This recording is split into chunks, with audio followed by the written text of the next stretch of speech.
Vamos lá. Vocês estão me ouvindo? Sim, Thaís. Joia. Estou te ouvindo, sim. Tudo bom? Obrigada. Bom, gente, então a gente vai dar início a mais uma aula da Unidade de Aterosclerose do Instituto do Coração, da Faculdade de Medicina da Universidade de São Paulo. E, na verdade, vocês devem ter observado que a gente começou uma sequência de aulas com métodos de imagem. Exatamente pelo fato de que esses métodos têm sido cada vez mais úteis na prática clínica. Eu digo úteis, na verdade, em várias situações indispensáveis. E é muito triste quando a gente vê que, às vezes, o clínico não utiliza o método com tudo que ele pode dar. É muito comum que a gente pegue, por exemplo, um residente mostrando a cintilografia como positiva ou negativa, né? Isso é de um grau de pobreza de interpretação que não é o que a gente quer para a nossa prática clínica diária. Com certeza, a cintilografia ela dá muito mais informação do que meramente uma cintilo positiva ou negativa. Da mesma forma, o ecocardiograma, a ressonância, os demais métodos têm as suas peculiaridades e que são interessantes para que o clínico possa utilizar na tomada de decisão. Obviamente que o nosso objetivo aqui não é de saber realizar o método, mas é de ter conhecimento de todas as informações que o método ele pode nos dar nessa tomada de decisão. Então, para isso a gente chamou aí a doutora Thaís Pinheiro Lima, que é doutora pela Universidade de São Paulo. Ela fez especialista em tomografia e ressonância, fez no Instituto do Coração, é minha colega também ali da Unidade de Terapia Intensiva do Hospital 9 de Julho, e eu ressalto isso porque eu julgo que é muito importante que vocês vão ter aula de alguém que não só tem formação acadêmica, mas que também exerce a prática clínica, né? Então é alguém que não só ter um conhecimento acadêmico, mas que também lauda exame e que também dá plantão de UTI, com certeza usa a informação dos exames, tá, Thaís? Então, o tempo é seu e no final a gente abre para as perguntas. Obrigada, Edu. Eu estou mexendo aqui um pouquinho, gente. Desculpa a ignorância, que apesar de mexer com tecnologia, eu estou com duas telas e me perdi um pouco no vídeo. Vocês estão conseguindo me ver? Sim. Então ótimo. Então, obrigada pelo convite, pela apresentação. E além de imagem, eu fiz UCO, né? Eu fiz um ano de UCO lá no INCOR também. Então, doença coronária é algo que eu sempre gostei, me envolvi. E quando vocês me convidaram, eu conversei um pouquinho com o Pablo para a gente saber o que a gente ia falar, né? Ele falou, olha, dá uma passada geral. Então, a ideia dessa aula, obviamente, não é esgotar o tema, né? É dar uma passada geral da ressonância, o que ela pode fazer, a parte básica, os agentes estressores, e focar um pouquinho mais em doença coronária, tá bom? Então, vamos lá. A gente vai passar um pouquinho aí a parte de princípios físicos, indicações, contraindicações. Essa aqui é a gama de indicações que a ressonância pode, né, que a gente pode ver na ressonância. Obviamente, um dos carros-chefes da ressonância magnética é a avaliação de isquemia e viabilidade, para doença arterial coronária. A avaliação de doenças do miocárdio, pericárdio, válvulas, congênito, no paciente oncológico, enfim. Vários cenários aqui. Então, a gente tem, né, um paciente com pericárdio espessado, um paciente com miocardiopatia hipertrófica, um paciente isquêmico, e a gente vai abordar um pouquinho ali obviamente não de todos, mas focar mais um pouquinho na doença arterial coronária. Então, o que é a ressonância, né? A ressonância, na verdade, a gente fala que é um grande ímã, né? Ela tem um magneto, um campo magnético, várias vezes mais potente do que o campo magnético da Terra, e não utiliza radiação, tá? Às vezes tem muita gente que confunde em relação à tomografia se a ressonância utiliza radiação ou não, mas a ressonância não tem radiação, tá? Diferente do CAT, diferente da tomo e diferente até mesmo da cintilografia, que às vezes muitas pessoas não têm esse conhecimento, mas na cintilografia tem uma radiação. E também não utilizamos o contraste iodado, ou seja, eu coloquei aqui entre parênteses que a gente vai falar um pouquinho mais para frente sobre a função renal, mas o nosso contraste é à base de gadolínio, tá? Esse contraste ele não piora o rim. E mais para frente a gente vai falar um pouquinho o que acontece aí na disfunção renal. Tá? Então, esses são dois conceitos básicos, que é um ímã e não utiliza contraste iodado e não utiliza radiação. Algumas dúvidas comuns, né? Quem que pode fazer o exame? Paciente com stent pode, endoprótese de aorta, né? Troca valvar. Todos atualmente já há bastante tempo, já há pelo menos 10 anos, mesmo os marcapassos, eles são compatíveis com ressonância, tá? O que significa isso, na verdade? Que além do gerador, todo o cabo, toda a fiação, o eletrodo, ele é seguro, só que ainda assim ele precisa ser programado, tá? Então, assim, não é porque é compatível que é só colocar o paciente lá, porque pode desregular. Então, o paciente precisa, geralmente a gente combina com o técnico do marcapasso, isso é bem tranquilo, dependendo da marca, você liga para o técnico, combina, ele vai lá, programa para, né, modo assíncrono, né, VV0, e enfim, faz o exame, testa e reprograma logo no final do exame. Esse site é um site muito útil, assim, qualquer dispositivo, pode um catéter X, um balão intraórtico, obviamente ninguém vai fazer ressonância com balão, mas enfim, qualquer dúvida de qualquer dispositivo, quando a gente coloca aqui nesse site, o nome, a marca, até mesmo o lote, eles tiram a dúvida aqui falando se é condicional, não condicional, enfim, é um site bem interessante da gente saber. O preparo do paciente, né? Atualmente, na maioria dos serviços, obviamente varia de serviço para serviço, a gente não tem pedido mais jejum, tá?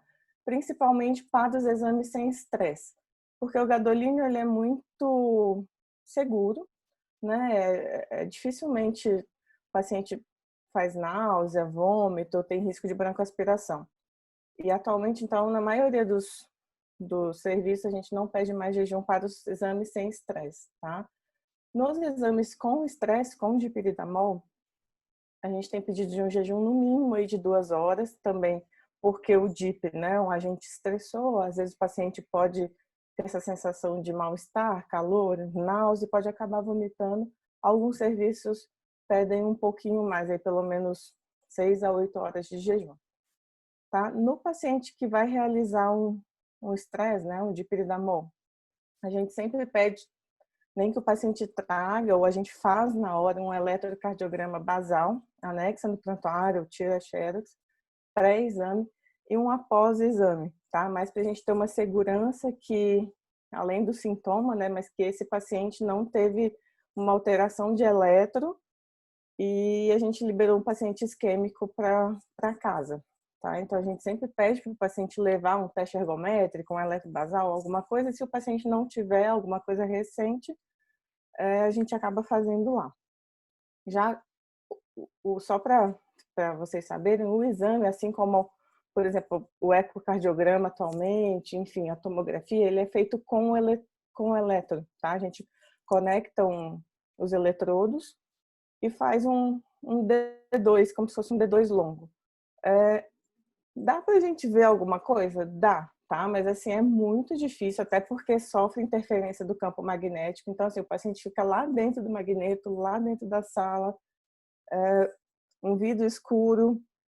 E durante a injeção do DIP, ou o médico entra, o técnico de enfermagem entra, a gente sempre fica conversando com o paciente, pergunta se ele está tendo sintomas, não. Enfim, porque eu já vi paciente chocar na sala, no 3º minuto do DIP, faltava 1 minuto para acabar, e a gente liberou a perfusão de estresse, sem apneia, sem nada, em 30 segundos, tirou o paciente, sorte que estava no hospital, mandou ele para a hemodinâmica, chocado, e era um tronco subocluído. Né? E era a imagem mais linda aí que a gente já viu na vida, na verdade, de isquemia. E é muito importante verificar as contraindicações ao dipiritamol, né, que a gente vai falar um pouquinho ali mais para frente. O que é o gadolínio, então? Tá? O gadolínio é um metal, tá? E tem essa propriedade paramagnética. O que significa isso, Thais? Paramagnética, que de acha é isso? Ou seja, ele sofre interferência do campo magnético, tá? Então, é um metal que a gente injeta e que, dependendo do tecido água, gordura, músculo, enfim, ele sofre interferência, que a gente chama lá dos pulsos de radiofrequência, enfim, não precisa entrar em detalhes. Então, ele marca os tecidos sofrendo a interferência do campo magnético. Tá? Esse conceito ele é muito importante, que ele é predominantemente extracelular, tá? E tem uma lavagem rápida pelos tecidos com a membrana celular íntegra. O que significa isso? Tá? Que o miocárdio, a membrana está íntegra, o gadolínio entra, perfunde a cavidade, perfunde o músculo e é lavado. Numa membrana celular não íntegra, seja ela por miocardite, por infarto ou qualquer outra cardiomiopatia, o gadolínio fixa ali e não é lavado. Então, é isso que a gente chama de realce, que no caso a gente faz uma fase um pouquinho mais tardia, que é o que a gente chama de realce tardio. Tá? O gadolínio é não nefrotóxico, tá? Ele não piora um rim. Então, por exemplo, tenho um paciente com clearance de 50, eu posso fazer o clearance de 45, ele vai chegar a um clearance de 30, ele vai precisar dialisar. Diferente do iodo, não, tá? O gadolínio não piora o rim, ele não é nefrotóxico. Porém, no paciente que tem insuficiência renal, principalmente aquele que tem insuficiência com clearance entre 10 e 30 e ainda não dialisa, tá? Ou seja, se for o dialítico, a gente faz o exame, tá? Faz o gadolínio, desde que ele dialise horas depois do exame, porque o gadolínio é dialisável. Nesse paciente que tem uma filtração baixa, a gente evita fazer, tenta conversar com o clínico para pedir, se possível, um outro método, fazer de outra forma, porque como o paciente não tem uma filtração glomerular adequada, esse gadolínio ele deposita, né, por conta dessa propriedade que eu falei, ele começa a depositar nas membranas e tem essa doença que é raríssima, poucas pessoas viram aqui no Brasil, é pouquíssimo conhecido no mundo, mas é catastrófica quando acontece, tá? É como se fosse uma fibrose, chama fibrose nefrogênica, né? Nefrogênica por conta da insuficiência renal, mas na verdade é uma lesão de pele difusa e que leva é um quadro de altíssima mortalidade, tá? Mais de 95% de óbito. E as reações adversas ao gadolínio são bem raras, mas podem ter reações principalmente alérgicas. Quais são os estressores, né? Os agentes estressores. A gente tem o estresse físico, com teste ergométrico, e o estresse farmacológico com essas medicações. Dá para fazer estresse físico? Dá para fazer teste? Dá. Algum local aqui no Brasil faz? Eu desconheço, tá? Mesmo no Encore, a gente não tem uma máquina de esteira, a gente não tem uma esteira dentro da sala, porque é cara, não pode entrar qualquer metal, obviamente, porque senão puxa o magneto, ele tem uma força de puxar e acaba estragando o equipamento, então tem que ser uma esteira específica, que é caríssima, e assim, o paciente fica lá na esteira, a logística tem que ser muito certinha, né? O paciente fica lá, sai, tem que subir na ressonância, deitar, a gente monitorizar rapidinho e entrar para fazer o exame. Então, na logística é bem complicado, é bem difícil fazer o teste ergométrico. Tá? Lá fora, principalmente Europa, o pessoal faz, mas atualmente tem feito mais ainda como pesquisa. Farmacológico temos o dipiridamol, conhecido, adenosina, dobutamina e o regadenoson. Tá? Vou começar pelo regadenoson. Ele é um agonista seletivo do receptor A2, tá? Ele tem menos efeito sistêmico, tá bom? Então, assim, ele é uma dose única, 0,4 miligramas em bolos, não independe de se o paciente tem 50 quilos ou 100 quilos. Porém, ele custa $260 em média, tá? Então, assim, isso é inviável para a nossa realidade. Aqui no Brasil a gente não tem, tá? No paciente DPOC, né, o paciente pneumopata, ele é mais seguro de ser utilizado. A dobutamina, a dose é igualzinha do ecostress, tá? Todo o processo. Então, assim, a gente vai aumentando a dose com o passar do tempo, o protocolo demora mais ou menos aí uns 10 minutos, Só que, mais uma vez, a logística da dobuta, inclusive da adenosina, é tão difícil, é tão complicada no paciente que a gente tem que pensar que está lá no campo magnético, fechado, a gente vai dar um agente estressor. Então, assim, isso é muito fóbico, é uma sensação muito ruim, ainda mais com dobutamina, que é uma medicação que muita gente tem bastante efeito colateral. Então, é possível fazer? É, mas acaba que a gente não tem na rotina, tá? E ficamos com os dois, dipiridamol e adenosina, tá? Até março, mais ou menos, fevereiro, a gente estava utilizando basicamente a adenosina porque houve uma falta de dipiridamol no mercado brasileiro, assim, o pessoal estava ficando doido, que a gente não encontrava em nenhum local no Brasil todo. Então, a gente começou a usar a adenosina nos serviços que conseguiram. Ah, por que não usa adenosina, que é melhor do que o DIP, dá menos efeito colateral, apesar do dipiridamol ser né, adenosina ser um subcomponente do DIP? Porque, mais uma vez, a adenosina é cara, tá? A adenosina é bem cara e, além de ser pelo menos 3 vezes mais cara do que o DIP, ela precisa de 2 bombas. Uma bomba para a gente injetar a adenosina, outra bomba para injetar o contraste simultaneamente. E essas bombas compatíveis com ressonância, elas são caríssimas, tá? Então, muitos serviços não têm. Quando tem, na verdade, tem que ter pelo menos uma bomba para injetar o contraste com o DIP. Então, ficamos aí na 90 e tantos por cento dos serviços com o dipiridamol, tá? Qual é a dose do dipiridamol? 0,56 miligramas por quilo durante 4 minutos. A mesma coisa da cintilografia, tá? O mesmo raciocínio. A gente vai falar um pouquinho mais para frente.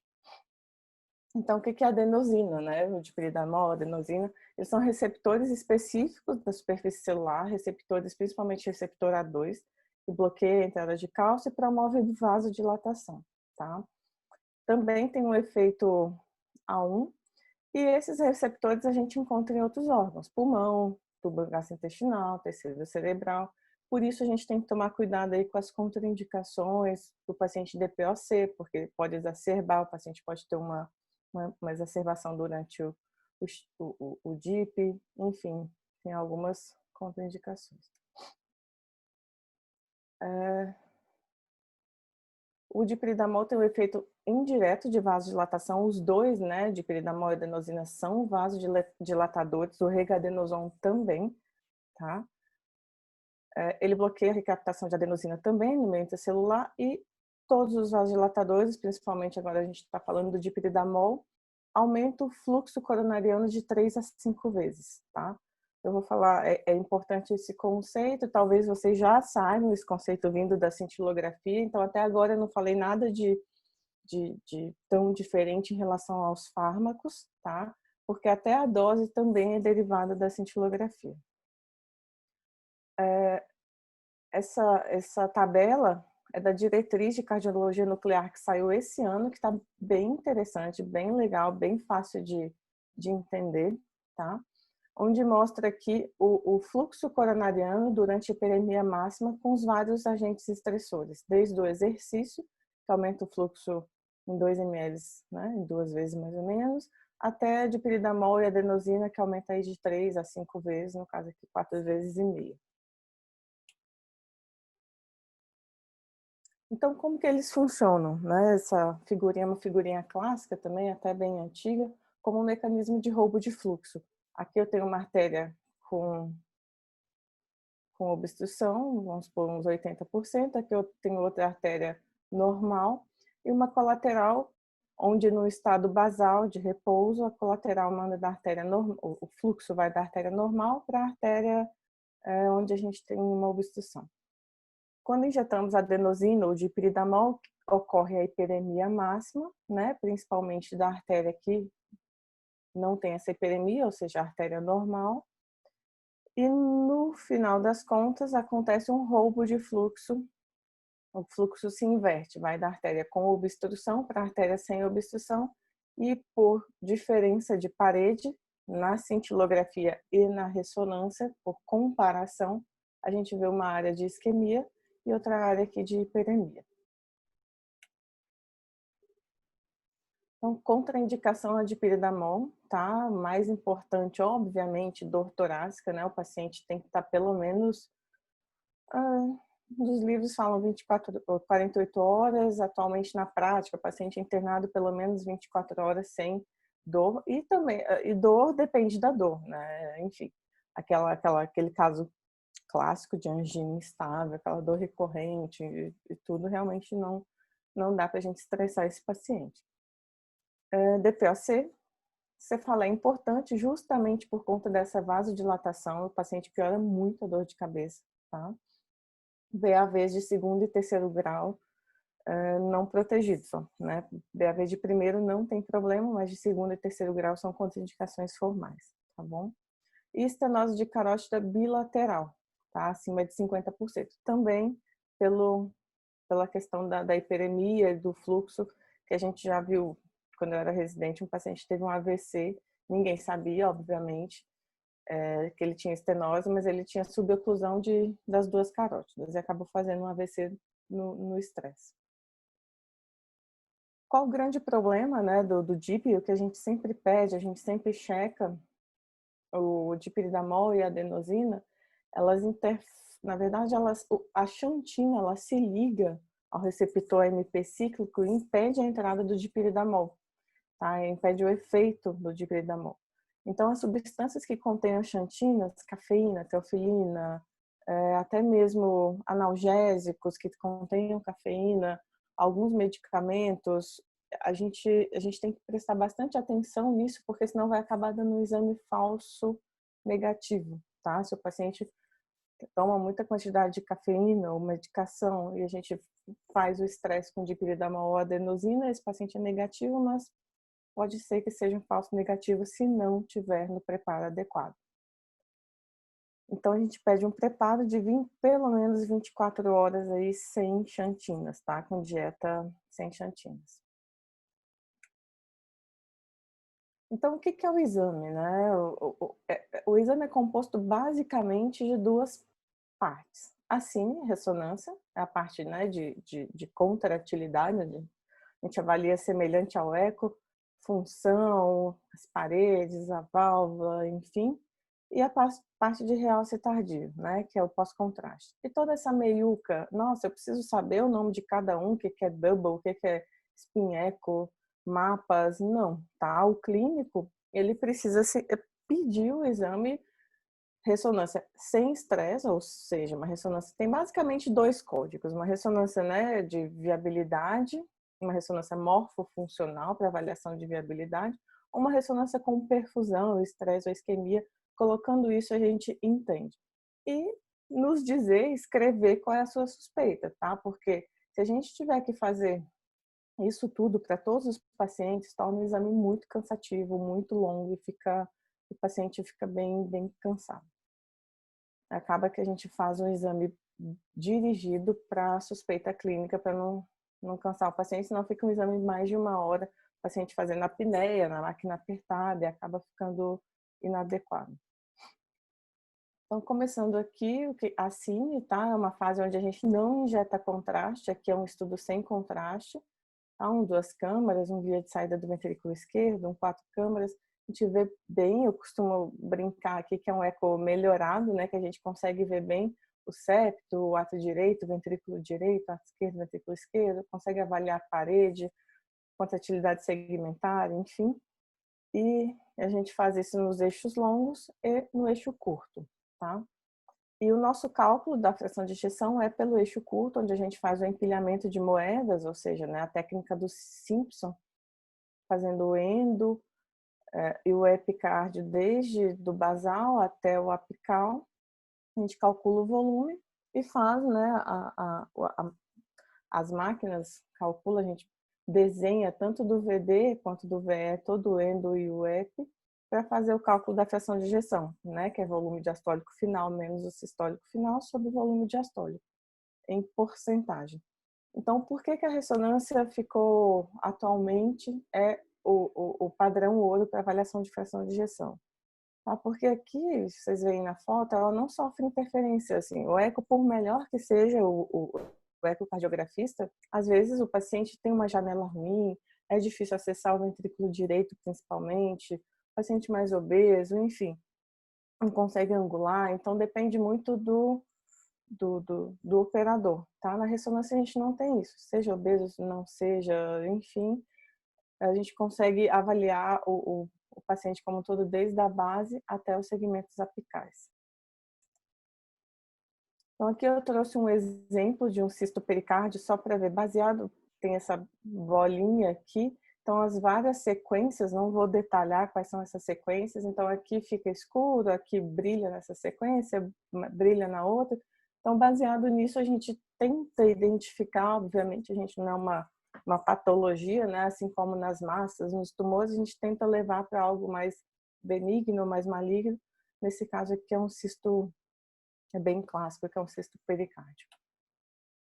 Começando um pouquinho agora a perfusão, tá? A gente tem a perfusão de estresse, que é onde, né, a avaliação de isquemia miocárdica, e a perfusão de repouso, que também na isquemia a gente faz o estresse e repouso, que é comparativo, mas uma perfusão simples de repouso, por exemplo, esse paciente tinha uma massa no átrio direito, no átrio esquerdo, desculpa, e a gente tem que ver se essa massa perfunde. No caso, essa massa não perfundia, o mixoma, por outras características também, o mixoma de átrio esquerdo. Aí aqui é uma perfusão de estresse com uma isquemia na parede inferior. Angiorressonância é possível? É possível, mas pelo amor de Deus, ninguém ainda hoje, apesar de terem vários trabalhos, a gente tenta, enfim. Essa aqui foi uma colega da época de residência que conseguiu essa coronária linda, mas isso foram diversas tentativas e erros, então não é fácil, não é factível e a gente não avalia a placa ainda para falar, nossa, como se fosse uma angiotomografia, tá? Não é para este fim. Porém, tem um jovem, uma síncope, desliga-liga, eu quero ver pelo menos uma saída das coronárias. Eu consigo ver aqui, tronco da coronária esquerda saindo direitinho, CD saindo direitinho, CD coronário direito, então a gente pelo menos a gente consegue ver de forma geral as origens das coronárias, tá? Agora, mais detalhes, DA, CX, enfim, a gente acaba não conseguindo. Entrando agora no realce tardio, né, que é o nosso carro-chefe, a nossa sequência ouro, na verdade. Então, assim, toda ressonância cardíaca é com gadolínio, tá? Por conta desse realce tardio. Thaís, mas meu paciente não pode, não tem outra forma, não tem outro método. Dá pra gente ver Fabry? Minha suspeita é Fabry. Dá para saber se esse paciente tem Fabry ou não? Minha suspeita é uma cardiotoxicidade por quimioterapia. Dá. Dependendo do serviço onde eu esteja, se eu tiver sequências de mapa, né? Atualmente mapa T1, mapa T2, a gente sabe que Fabry, cardio-oncologia, enfim, os mapas ajudam bastante nesse diagnóstico, tá? Então, sim, até daria, o Fabry é bem clássico, tem um mapa bem clássico, mas, de forma geral, não faz somente com o mapa, tá? Ficaria um exame um pouquinho limitado, mas nessas horas tem. Mas, infelizmente, muitos serviços ainda não têm essa sequência de mapa, porque é uma sequência bem cara para ser adquirida. Tá? Então, realce tardio tem os padrões subendocárdico e transmural, tá? Que é o padrão isquêmico. E o não isquêmico tem diversas localizações, então dependendo da localização aqui, por exemplo, é um inferolateral médio, a gente tenta ir para miocardite, Chagas, sarcoidose, septal, é um subendocárdico, é um realce global, então dependendo do padrão do realce, a gente tenta, obviamente, né, pela massa, pela história clínica, a gente tenta identificar a cardiomiopatia. Isso aqui é muito clássico de ser isquêmico, né, respeitando o território coronário, que é duas câmaras, de parede, um infarto na parede anterior médio apical. Isso aqui, por exemplo, é uma sarcoidose, realce pegando praticamente todo o ventrículo. Só um adendo, não sei se eu cheguei a falar, o miocárdio normal, ele é preto, tá? Pós-realce, ou seja, o gadolínio entra, perfunde, lava e fica o miocárdio preto, escuro. Quando tem uma fibrose, um realce tardio positivo, o miocárdio ele fica claro, ele fica branco, ele fica realçado.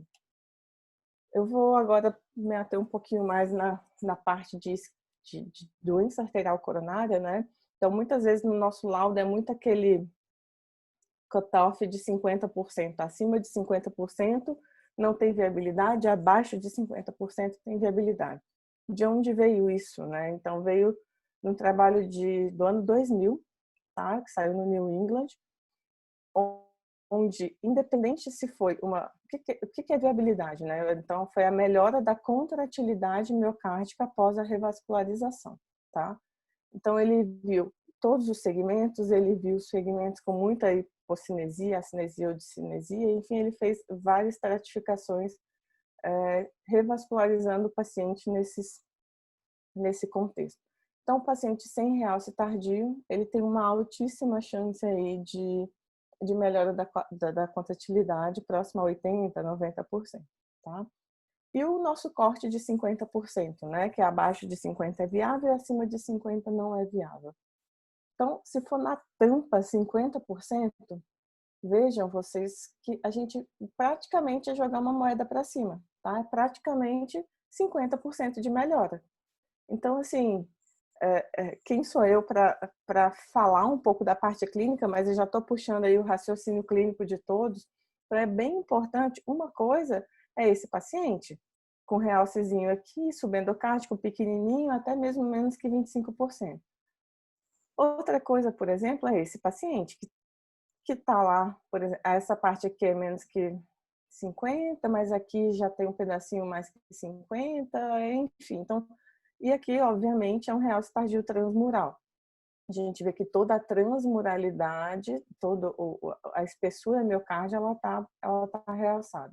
Então, não acha que 50, o nosso laudo, acho que muitas coisas a gente já melhorou, a gente precisa melhorar. A gente, quando eu falo a gente, é a comunidade médica mesmo de ressonância, os especialistas. Então, no 50%, na tampa, é praticamente 50% de melhora, tá? Então, isso é muito importante a gente ter esse conhecimento, esse conceito.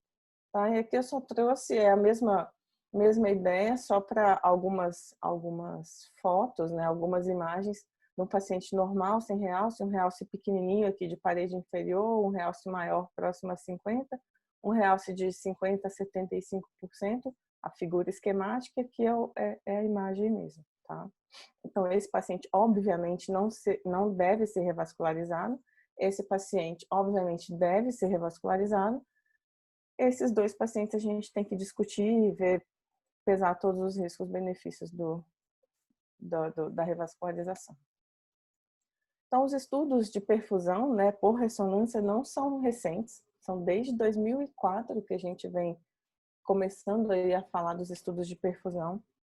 O primeiro multicêntrico de maior impacto foi esse MR Impact, tá? Que foi um estudo onde comparou a perfusão por ressonância com o SPECT, né, a cintilografia, mas para ver sensibilidade, especificidade, a acurácia. Então, a gente consegue ver aqui a curva da ressonância e a curva da cintilografia, tanto nesse caso eu trouxe a foto da especificidade, mas da sensibilidade também.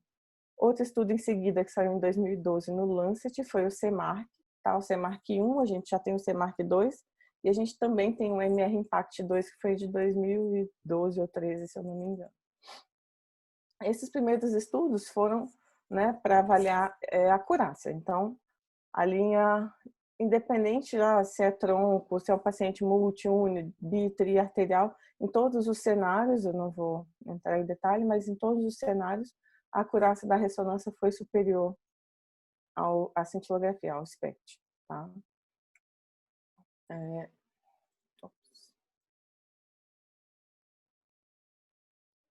Vamos lá. Então, aqui, como que é o protocolo atual do estudo de ressonância? Quanto tempo? Como que vocês fazem? Né? De forma geral, obviamente, esse meio aqui, ele varia um pouquinho de serviço para serviço, tá? Mas, de forma geral, o que a gente tem feito, a gente faz um localizatório, um eixo curto, sem contraste, que dura mais ou menos 10 minutinhos. Injeta o DIP. O DIP em 4 minutos. Então, de minuto a minuto, o técnico vai avisando 1 minuto, 2 minutos, 3 minutos. A gente vai injetando lentamente, assim como na cintilografia. Injetou, no 5º minuto a gente solta a perfusão, solta o gadolínio, tá? Metade da dose, e a perfusão de estresse. É uma sequência que dura mais ou menos 1 minuto. Ficou bom, estressou, a gente viu a perfusão, depois eu vou mostrar a imagem do que é essa perfusão. Reverte com aminofilina, tá? Assim também como na cintilografia, a mesma dose, mais ou menos 1 ampola de forma geral.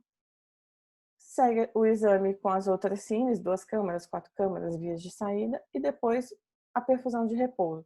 Entre a perfusão de estresse e a perfusão de repouso, a gente tem que dar um tempinho para realmente a gente ter certeza que a aminofilina fez efeito e que a gente ainda não tem mais esse efeito do dipiridamol, tá? E no mesmo contraste da perfusão de repouso, a gente faz o realce tardio. Então, esse protocolo atual, esse esqueminha fui eu que montei hoje, ele dura mais ou menos 35 minutos, tá? Ah, Thaís, mas poxa, o paciente não colabora, não faz apneia.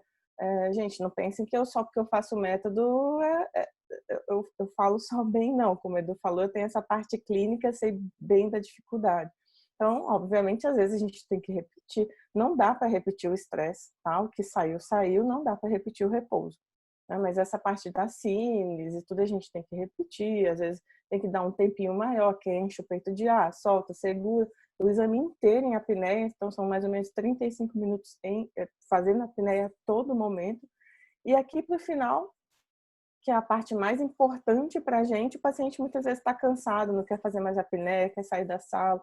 Então, isso aqui é uma média de um paciente, principalmente rotina de ambulatório, tá? Mas às vezes esse tempo varia um pouquinho. Então vamos lá. O estresse também, a gente coloca estresse em cima, repouso embaixo, tá? O contraste, depois que eu estressei com dipiridamol, o contraste a gente solta pelo braço, ele entra aqui no ventrículo direito, vamos lá, ventrículo esquerdo, perfunde o miocárdio e é lavado, tá? Então, ventrículo direito, cavidade do VE, perfunde o miocárdio e é lavado.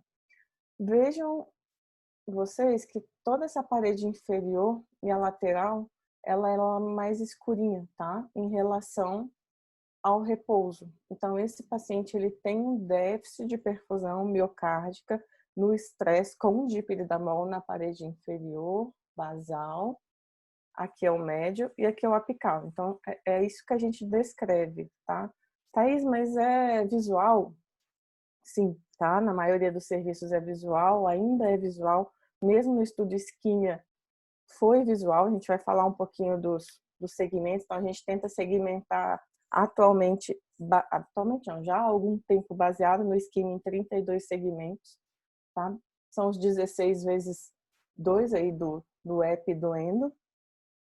E a gente dá o déficit de perfusão pelos segmentos, se é base, médio ou apical. Geralmente é um protocolo seguro, rápido e de boa tolerabilidade, tá?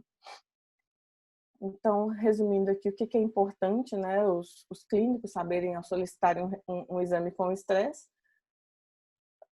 principalmente da dieta sem xantina, tá? Então, assim, seja o paciente internado, seja ambulatorial, principalmente no internado, pensei que eu acho que eu vou pedir uma ressonância, tô na dúvida, já deixa a dieta sem xantina, até discutir com o chefe do serviço e tudo, porque na pior das hipóteses, depois ele vai ficar um período sem tomar o cafezinho dele, mas depois ele toma, entendeu? Senão vai acabar demorando mais o processo. Não esqueçam, por favor, de suspender também os medicamentos vasodilatadores, tá? Quando possível, porque o DIP, né, atua por vasodilatação, então às vezes o paciente está cheio de isordil, de diltiazem, de um monte de vasodilatador e isso acaba podendo confundir o exame. Agora eu vou entrar um pouquinho na parte dos estudos, né, de perfusão. Esse estudo saiu no ano passado, no New England, ele é bem interessante, porque assim, ele pegou paciente de mais alto risco, paciente idosos, com angina no mínimo classe 2, tá? Com 2 ou mais fatores de risco, ou seja, eram pacientes graves, tá? E ele comparou uma ressonância com perfusão. Lá fora eles usam regadenoson, o CAT com FFR. E as lesões, infelizmente, pegaram aí um pouquinho de lesão de 40%, mas era principalmente moderada e importante. O que eles queriam ver, na verdade, tá? Obviamente, a ressonância com perfusão revascularizou. O grupo que foi para o braço ressonância com perfusão revascularizou menos do que o grupo que foi para o CAT com FFR. Tem toda aquela questão anatômica de você ver a lesão, de você que a gente já conhece bem. Então tá, Thaís, o CAT revascularizou mais. Mas o que aconteceu com o paciente que não revascularizou? Ele teve muito evento? Não, tá? A gente vê aqui do lado que o paciente que não revascularizou, ou seja, revascularizar no final de 12 meses, na verdade, as curvas foram iguais. Então, o MACE, né, desse estudo, que eu não vou entrar em detalhes, acabou sendo igual. Então, não é porque eu tenho, não revascularizo, então mostrou uma segurança, provavelmente a ressonância de estresse revascularize menos, realmente, mas isso não aumenta o risco de isquemia ou seja, desculpa, de MACE, desde que eu mantenha esse paciente em tratamento clínico otimizado. Esse estudo também foi de Minoka, né, o valor prognóstico da ressonância para Minoka. Então, ele identifica, a conclusão do estudo foi esse, né, independente da cardiomiopatia, a ressonância deve ser pensada, ela deve ser utilizada para avaliação do paciente com Minoka, tá? Ele levou até um editorial que ele foi bem taxativo nesse editorial do Jack. Então, a ressonância deveria ser um teste mandatório na avaliação contemporânea de um infarto com coronárias normais.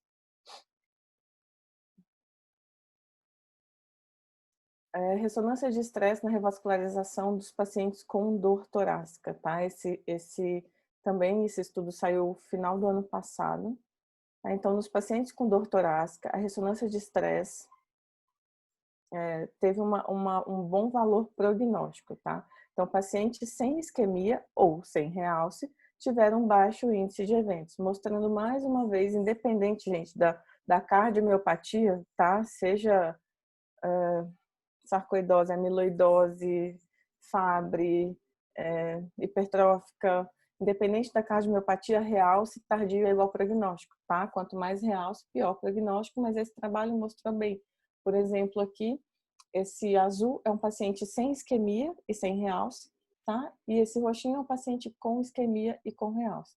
E a gente vê a taxa de eventos cardiovasculares nesses grupos. Então, quanto maior a isquemia e mais realce, pior a evolução desse paciente. Tá? Da mesma forma que no paciente sem isquemia, eles estratificaram sem isquemia, isquemia leve, isquemia moderada e isquemia grave, tá?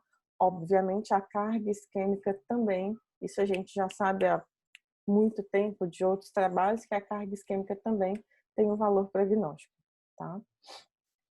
Então, vamos lá agora nesse trabalho que saiu no JAMA há 2 meses, tá? Que é a avaliação do estresse por ressonância na reclassificação de risco do paciente com suspeita de DAC.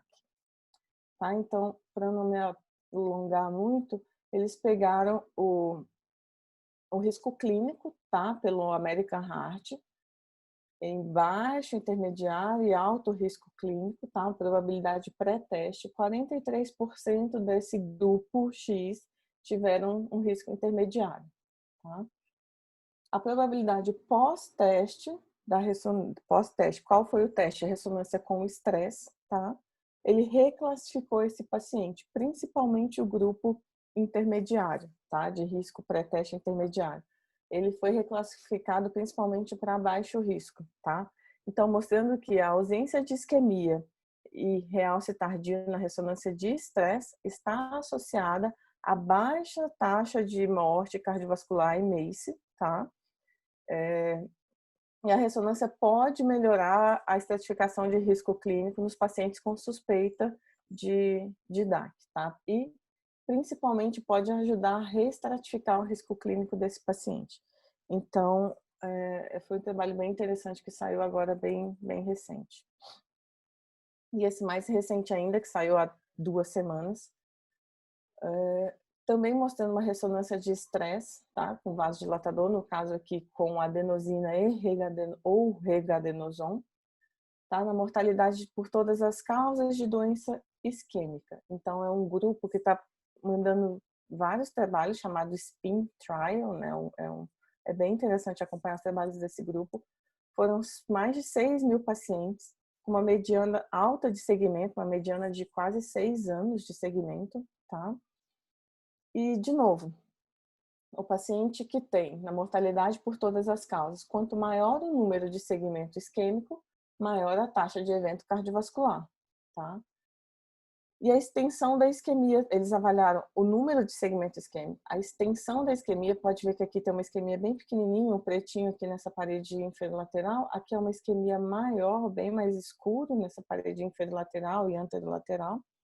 E o que foi interessante é que nesse gráfico aqui, eles não pegaram somente o paciente, eles pegaram também o paciente revascularizado, tá? Então, o paciente não revascularizado, é isso que a gente falou, quanto maior o número de segmento isquêmico, mais a taxa de evento. No paciente já revascularizado, mostrou um efeito contrário, tá? Isso eles colocam que mais estudos serão necessários para confirmar essa hipótese. Então, uma carga isquêmica extensa está relacionada ao alto risco de eventos de MACE, né, de mortalidade por todas as causas, em longo prazo, em 6 anos. Porém, a revascularização miocárdica estava associada a um possível efeito protetor em pacientes com uma isquemia, principalmente uma isquemia extensa. Então, mais estudos seriam necessários para confirmar ou para a gente ver um pouco mais sobre essa hipótese. Esse trabalho saiu no JACC, ele está bem legal e bem de fácil acesso, tá? Eu vou só passar um pouquinho para não me estender tanto. Então, assim, esse ano saíram vários trabalhos sobre isquemia, estresse. A gente até pensou, nossa, depois do Ischemia Trial, eu propositalmente não falei até agora sobre isquemia, tá? Então, vários trabalhos. Será que depois do isquemia, a ressonância, né, a isquemia ainda tem algum papel, tem alguma validade, tá? E depois a gente vai discutir, vai ouvir a opinião de vocês, principalmente do grupo que fez o isquemia aqui no Brasil, principalmente, né?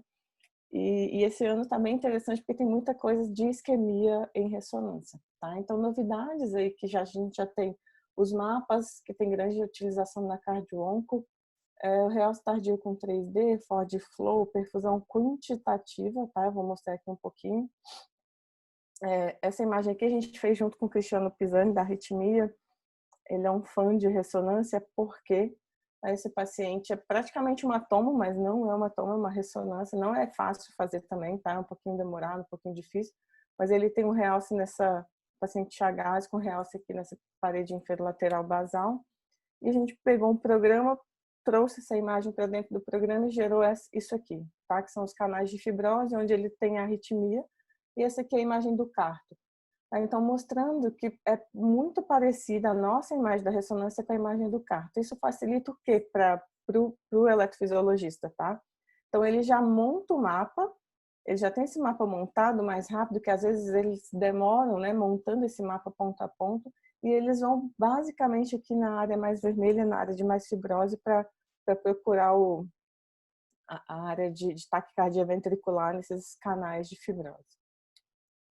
Então, Ford Flow, a gente muito experimental ainda, tá? Só vou falar que existe, mas é muito experimental, principalmente para coarctações de aorta, para a gente avaliar o fluxo aórtico. A ressonância, né? O eco com seu speckle tracking, com strain, a ressonância faz isso, Thaís. A gente precisa de algo a mais? Não, a gente precisa de software, tá? Então, se eu tiver 1.000 exames nos últimos 10 anos, e eu tiver esse software aqui ou outros, por exemplo, eu consigo fazer o strain miocárdico dos pacientes, tá? Consigo avaliar o strain. Diferente do eco que tem que aplicar o strain na hora, ligar o strain na hora, a gente já consegue, no exame de 5 anos, eu consigo, tendo o programa, eu consigo avaliar, tá? No eco a gente chama de speckle, na ressonância é de tissue tracking, mas é basicamente a avaliação do strain miocárdico. Então é possível. Por que vocês não fazem? Porque a gente não tem um programa. Basicamente é isso, assim, é bem caro. Perfusão quantitativa, então, como eu falei, atualmente, na maioria dos serviços do Brasil, acho que todos, e fora do Brasil, fazem visual, tá? Mas a quantitativa é possível, esse trabalho é muito, foi discutido ontem numa reunião, na verdade. O básico ali do bullseye, então a gente pegou aqui, por exemplo, só o basal, tá? A gente sabe que o basal tem o bullseye, tem o bullseye basal, o médio, o apical, que são os 16 segmentos, o segmento 17 seria o apex, tá? Então esse aqui pegou só a parte externa, os 16, o ischemia aqui fatiou, fez o sub-ep e o endo, 32, tá? E eles começaram a aumentar e fatiar todo o miocárdio. Então, por exemplo, nesse aqui basal, eles segmentaram, vamos supor aqui no inferior, acabou segmentando em ep, endo e ainda em 3 partes, gerando 96 segmentos. O que significa isso? Para que isso, tá? E claro que ninguém fica contando isso manualmente, que seria impossível. Então, isso é um programa computacional mostrando que quanto mais a gente segmenta, a acurácia da perfusão, ou seja, a perfusão quantitativa, acaba sendo bem melhor do que, por exemplo, a de 16 segmentos. Tá?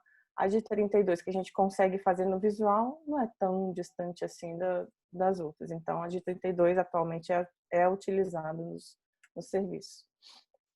Então, perfusão quantitativa já tem algumas pessoas fazendo pesquisas, as pesquisas estão cada vez mais avançadas. A gente acha que daqui a 1, 2 anos a gente vai conseguir quantificar em ml por minuto por quilo, e vai ser computacional. E isso aqui, essa moça, Chiara, ela é uma colega da Universidade de Bristol, ela é a presidente da Sociedade de Ressonância Cardiovascular, e ontem teve uma reunião também online, onde obviamente, ela é uma fã de ressonância por estresse, né? Avaliação de isquemia por ressonância. E aqui eu trouxe mais uma provocaçãozinha, né? Onde será que a isquemia por ressonância ainda é importante após o ischemia trial, né? E a resposta do grupo, na verdade, da comunidade de ressonância magnética é que sim. E ela teve no Brasil ano passado com a gente. Ela é uma pessoa bem acessível, bem legal. Eu até pedi autorização para ela para utilizar esses slides dessa forma. E por que, né, que ainda a isquemia é importante, tá? Porque é um teste que, para a gente entender um pouco os sintomas, né, o manejo de não só diagnóstico, mas também o prognóstico, tá? Que entender um pouquinho mais das causas de dor torácica. A gente sabe que isquemia está muito além do que uma doença epicárdica, né? A dor torácica está muito além do que doença epicárdica, principalmente em alguns subgrupos, mulheres e tudo. A isquemia não é inferior, tá? Na anatomia coronária ou na explicação de alguns sintomas. E ainda não tem um trial que demonstra que a isquemia é inferior à anatomia, tá? Então, assim, na opinião dela e de algumas pessoas do grupo do SMA, o teste de isquemia ainda é necessário, tá? O Ischemia Trial, que foi um grande estudo nosso aí, enfim, independente utilizou vários testes, até inclusive no angiotoma de coronários. Ele foi uma estratégia onde é um trial para avaliar estratégia invasiva versus não invasiva, não é para avaliar. A gente não pode ficar extrapolando os resultados do estudo Ischemia, assim como o PROMIS também, que foi um estudo bem interessante, que não teve diferença de anatomia versus função, tá? Então, a tomo é ótimo, é excelente, tem um grande impacto na cardiologia, no NICE, né, o NICE Guideline, que é o guideline em inglês, mas ainda a gente não tem dados para falar que a anatomia é melhor do que função, tá? E enfim, então assim, eu trouxe um casinho clínico aqui de um menino de 19 anos, mas isso a gente vê na rotina, infelizmente. Nesse caso, o menino tem uma probabilidade pré-teste baixa para doença coronária, o teste dele não foi com estresse, tá? Mas o que a gente vê na rotina? o paciente, dessa mesma forma, vamos supor que um paciente masculino de 60 anos, diabético hipertenso, que teve um teste ergométrico negativo para isquemia, mas tem muita sístole. Aí esse paciente muitas vezes chega com a cintilo, com um teste, e vem para a gente para fazer ressonância sem estresse. Isso não faz nenhum sentido, tá?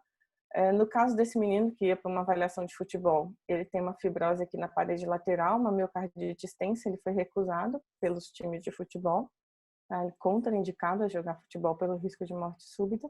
Mas o que não está fazendo sentido nenhum é chegar, e não é raro, tá? O paciente chega para a gente no centro diagnóstico com o examezinho ali, teste ergométrico com cintilo ou cintilo com DIP, e vem para a gente para fazer só a ressonância para avaliar a fibrose.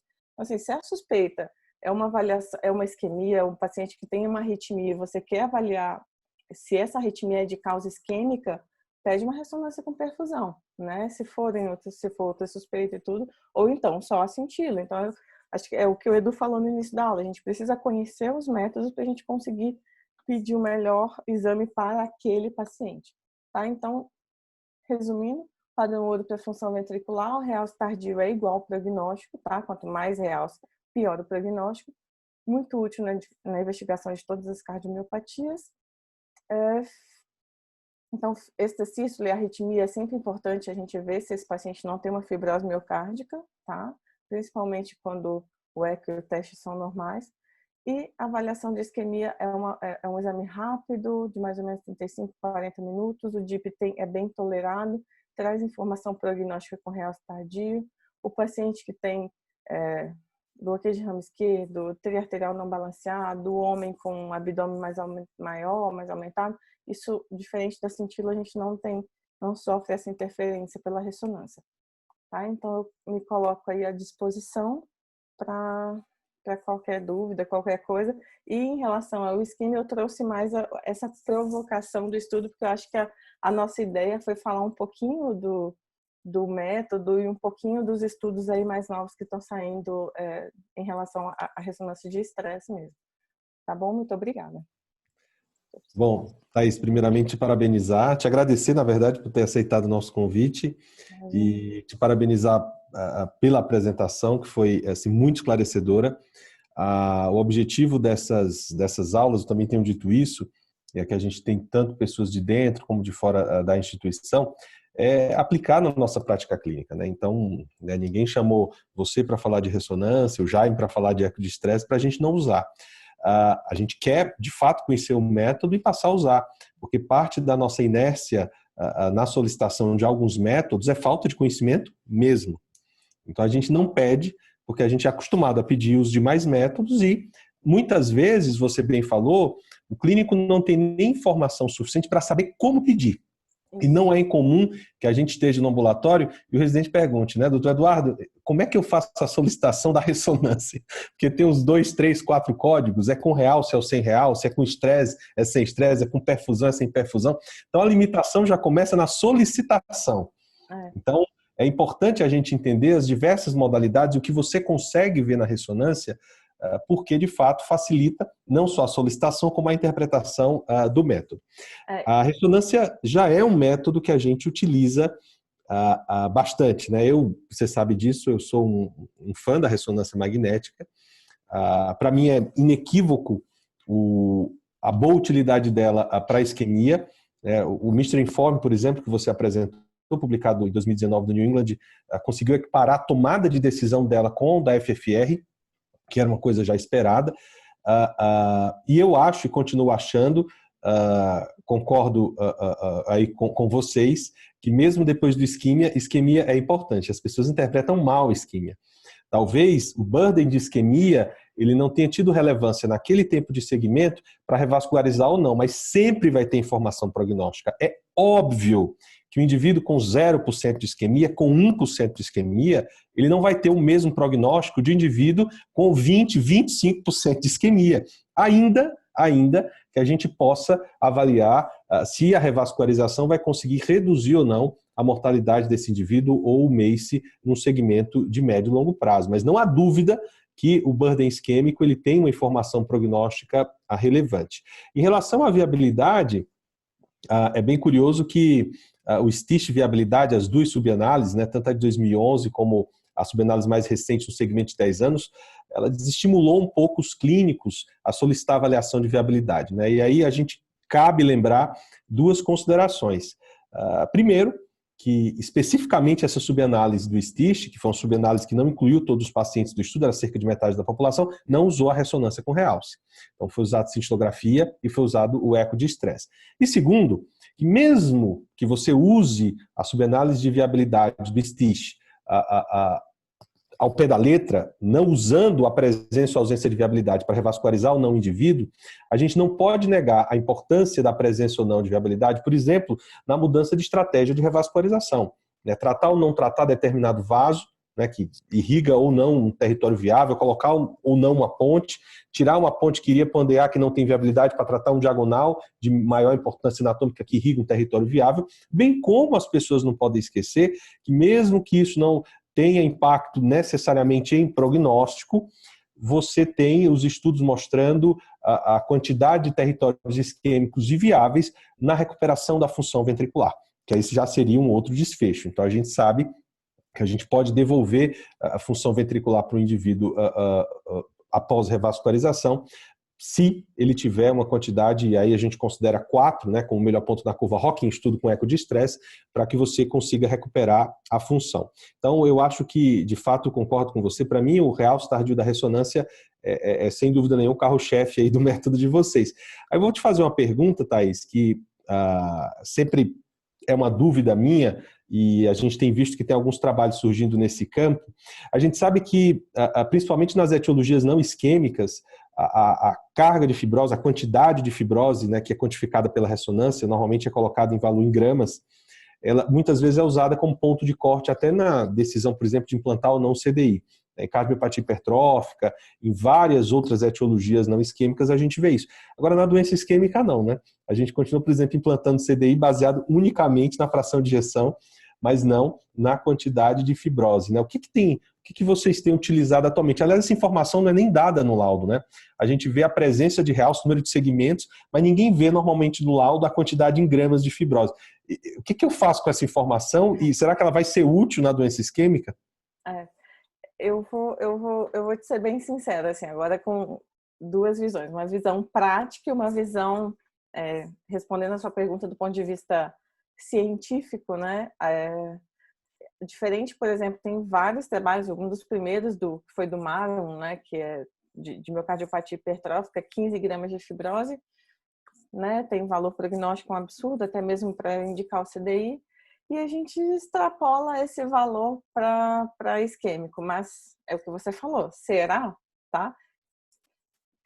Então por que não coloca no laudo? Alguns colocam, às vezes eu vou te falar, fazer minha meia culpa, às vezes eu coloco, às vezes eu não coloco, então assim... E por que não se fez um trabalho robusto, né? Porque, então, assim, eu acho que tem sim, a gente precisa estudar isso, a gente precisa entender isso. Será que vale a pena não só revascularizar, porque a revascularização já está muito, muito batida, né? Mas será que vale a pena indicar um CDI numa paciente com uma cardiomiopatia isquêmica grave, com uma fibrose extensa? Será que esse paciente vai ter benefício?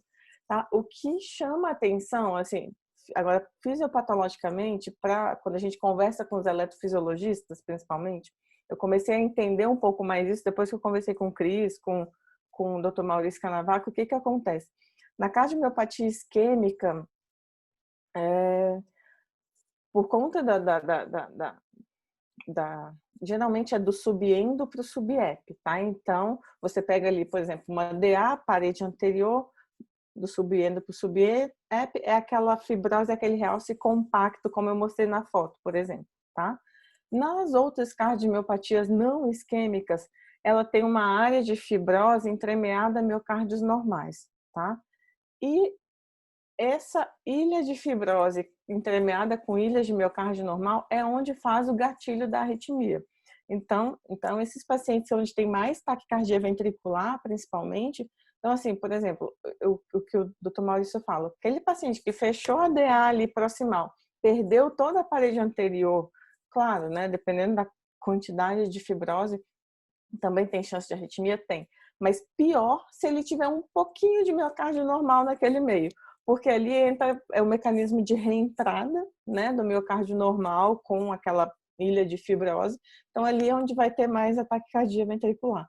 Então assim, começou, mas há muito tempo com os estudos, né, das outras cardiomiopatias por conta desse quadro fisiopatológico, mas acho que a gente já passou da hora de ter um estudo forte, firme no paciente isquêmico, né? Que por mais que a gente tenha esse contexto fisiopatológico, a gente precisa entender isso baseado nos estudos mesmo.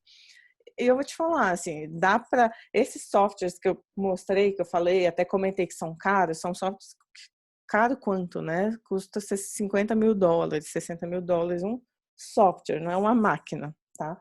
É um programa de computador. Então, assim, ele dá basicamente muito rapidinho. Eu consigo fazer manual no meu computadorzinho aqui, que você viu que eu levo ele para o canto, para cima e para baixo? Consigo. Demora 3 vezes mais, mas eu consigo, tá? Então, acho que a gente também tem que parar de ser um pouco preguiçoso e dar mais informação no laudo. Detalhar mais o laudo.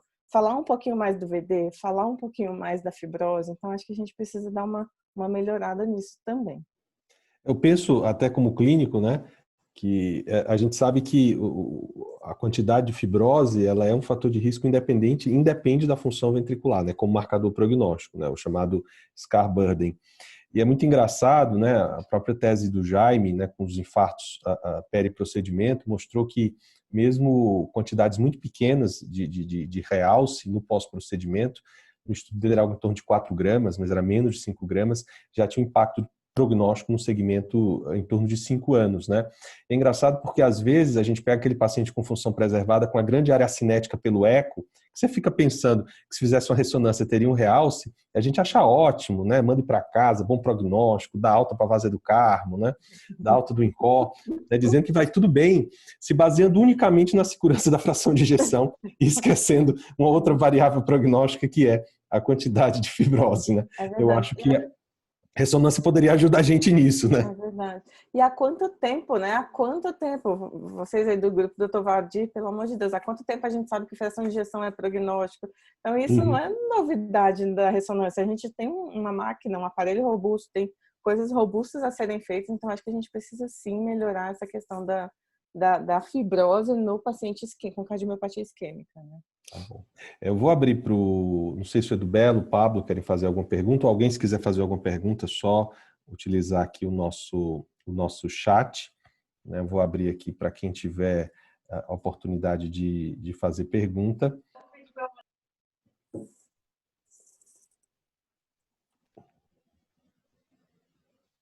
Edu Belo. Não sei se ele está... Acho que ele não está aqui. Eu vi Não, que ele entrou em algum... Está aqui? Boa.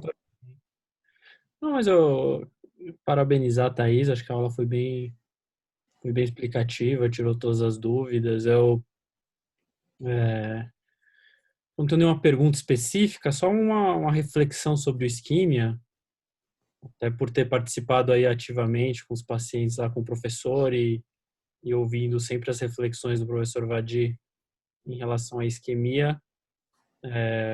A nossa impressão é sempre de que talvez o que mude é como usar a isquemia, né? Não que a isquemia perdeu totalmente o seu valor, mas como usar ela na prática clínica.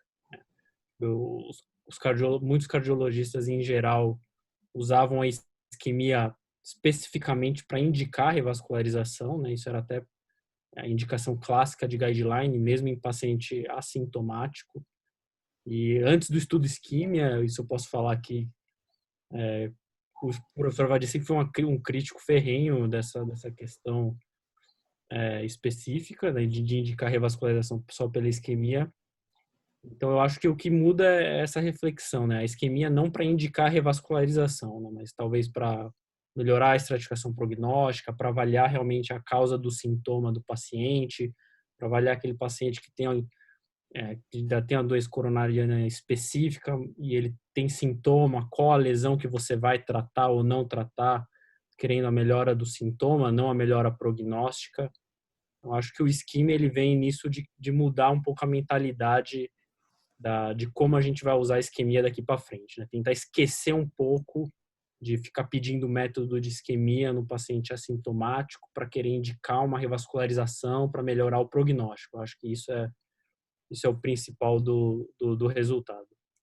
E como eu disse, né, assim, eu não mencionei o estudo isquemia específico, até porque vocês sabem e já discutiram ele muito mais do que eu, com certeza.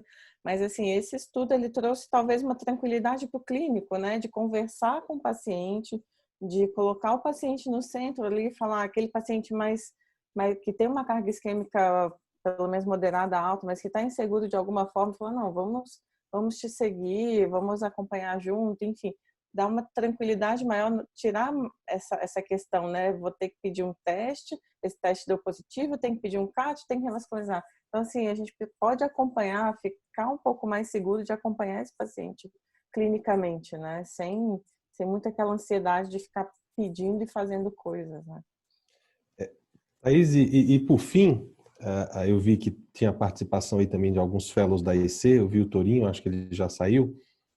Uma coisa que a gente sempre bate na tecla do nosso ambulatório, né, que coincidentemente é do lado do ambulatório da insuficiência cardíaca, uma coisa que me incomoda muito é o paciente que vem com diagnóstico de miocardiopatia isquêmica, né, por vários motivos, né.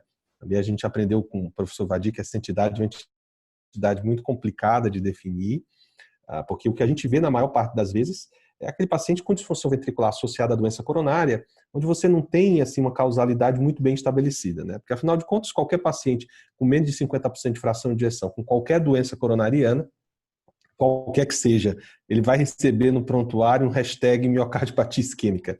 Aí você começa a ver aquele conceito, né, que os americanos chamam de out of proportion, né? Era muita disfunção para pouca doença coronária, às vezes é um biarterial e a parede inferior não tem nem lesão na CD, não bate por quê? E a gente começa a pensar que talvez a etiologia da disfunção ventricular dele não seja isquêmica. E um dos usos que a gente faz da ressonância é exatamente nessa identificação etiológica, né? Nesses pacientes onde a doença isquêmica a gente acha que pode não ser a causa, né? E eu acho muito desconfortável, na verdade, você acompanhar e seguir um doente sem dar para ele um diagnóstico etiológico, ou pelo menos descartar um diagnóstico como a doença isquêmica, que pode ser reversível em alguns casos, né? O que você vê, na sua opinião, sobre o uso da ressonância para esse fim, né? Para aqueles pacientes sem diagnóstico claro de etiologia de disfunção ventricular?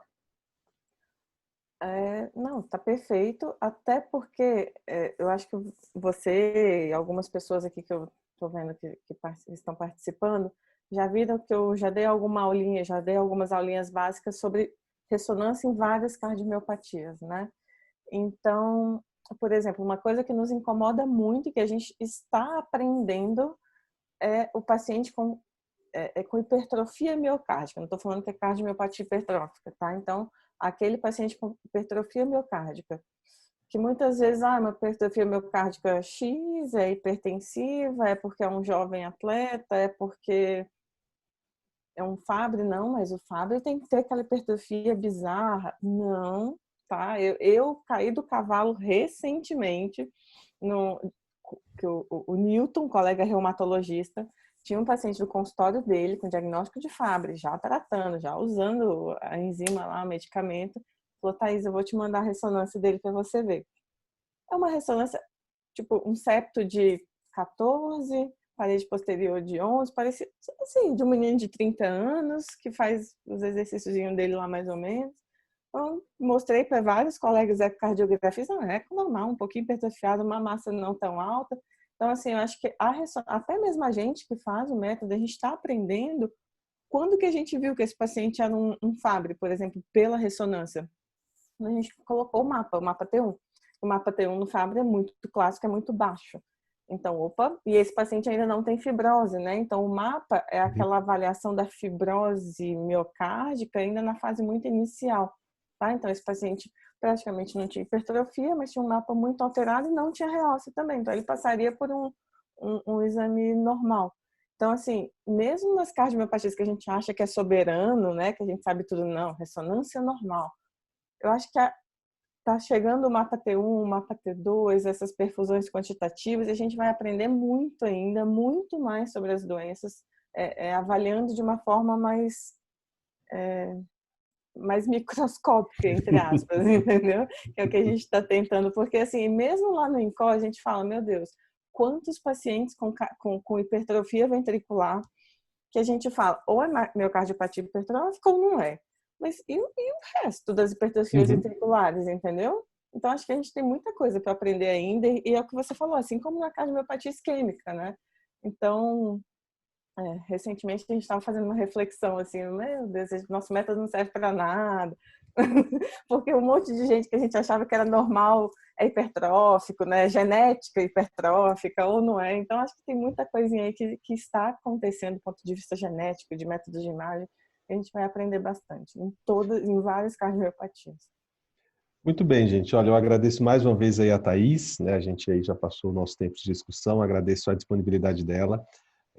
Vocês veem que a ressonância é um método que tem uma excelente utilidade no cenário da doença coronariana e na cardiologia como um todo, e é um método que vem crescendo nos últimos anos, né? É engraçado que talvez há uns 10 anos, né, a gente tivesse chamado a Thaís primeiro para falar de angiotomo, né, depois para falar de ressonância, já Eu que a brinco que angiotomo... qualquer método que vocês quiserem, a gente dá uma olhadinha. Porque a angiotomografia, ela de fato, talvez a gente achasse que ela tinha mais utilidade que a ressonância, mas hoje a ressonância é um método com muito potencial, né? A questão do mapa T1 é uma coisa que tem bastante futuro, né? Para diagnóstico de cardiomiopatia diabética, por exemplo. A gente precisa dar uma aula só sobre isso, mas a ressonância é um método que consegue detectar essa entidade com a entidade subdiagnosticada, e é importante a gente ter conhecimento do método, como eu falei, para uso na nossa prática clínica. Então, Thaís, muito obrigado pela sua presença. Imagina, Queria eu que agradecer agradeço, aí. Edu, mais uma vez.